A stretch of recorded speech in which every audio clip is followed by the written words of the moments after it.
Okay, so in this video, I'm going to show you how you can add HTML code on your Wix website.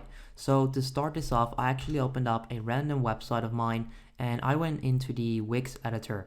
So you want to do that as well. Go into the classic Wix Editor, which you can do by simply clicking on Edit Site, okay? You'll then end up right here in the classic Wix Editor. If you want to add HTML code, all you need to do is click on Add right here. And you can then search for HTML, for example. I'm pretty sure that will work. Right there, you'll see embeds, okay?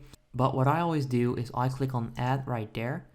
I then click on Embed right here, and you'll then find the HTML iframe. So this is where you can actually add a HTML code. If you select this, you can open this up, and you can actually customize this. So maybe you want to make this like your entire page. You could then do this and then drag this down. I don't have room for that right now. But once you've selected the frame, you can click on enter code and you can then right there paste your HTML code.